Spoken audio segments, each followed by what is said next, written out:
এই রেসিপিটা যে নিরামিষ তোমাদের মনেই হবে না। নিরামিষ দিনে তোমরা বাড়িতে সয়াবিন দিয়ে সয়াবিনের এই কোপ্তাকারি রেসিপিটা একবার হলেও ট্রাই করতে পারো। তো প্রথমেই আমি সয়াবিনগুলোকে আধ ঘন্টা বা 15 মিনিটের মতো নর্মাল ঠান্ডা জল দিয়ে ভিজিয়ে রেখেছিলাম। এক টুকরো আদা, জিরে, গোটা জিরে 1 চামচের মতো আর 2টো কাঁচা লঙ্কা দিয়ে মিক্সিতে একটা মিহি পেস্ট বানিয়ে নিলাম। এবার পেস্টের ওপরেই স্বাদ অনুযায়ী নুন আর বেশ কিছুটা বেসন দিয়ে দিলাম। বেসনটা যদি মনে হয় যে তোমাদের আরও লাগবে তোমরা দিয়ে দিতে পারো। দিয়ে ভালো করে মাখিয়ে নিলাম। এবার আমি হলুদ আর একটু গুঁড়ো গরম মশলাও দিয়ে দিয়েছিলাম পরে টেস্টটাকে আরও একটু বাড়ানোর জন্য। এবার যে যেরকম পারবে সেরকমভাবে তোমরা কোপ্তার শেপটা দিয়ে নিও। আমি এখানে লম্বা লম্বা আকারে দিয়েছিলাম। এবার সাদা তেল গরম করে কড়াইতে 2টো পিঠ লাল করে ভেজে তুলে নেব। সয়াবিনের এই কোপ্তাটা তোমরা শুধুও খেয়ে নিতে পারো, সস দিয়ে একটু খেয়ে নিতে পারো।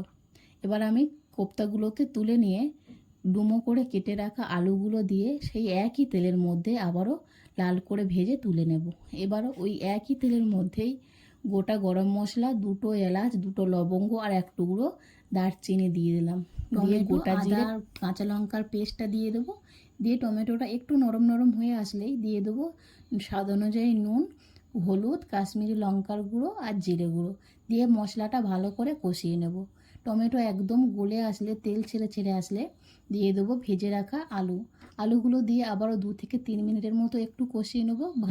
ভাজা আলু এমনিই সিদ্ধ হয়ে গেছিলো, তাই বেশিক্ষণ আমাকে আর কষাতেও হয়নি। এবার আমি 2 বাটির মতন এখানে জল দিয়ে দিলাম। ঝোল ফুটে উঠলে কোপ্তাগুলো দিয়ে দেবো। দিয়ে 2 থেকে 3 মিনিটের মতো রান্না করে নেব। ওপর দিয়ে গরম মশলা আর একটু ঘি ছড়িয়ে আলু সিদ্ধ হলেই নামিয়ে নেব। নিরামিষ দিনে একবার হলেও সয়াবিন দিয়ে এই রেসিপিটা বানিয়ে দেখতে পারো, সয়াবিনের কোপ্তাকারি। ভিডিওটি ভালো লাগলে অবশ্যই করে একটা লাইক করো, চ্যানেলটাকে প্লিজ সাবস্ক্রাইব করে নিও।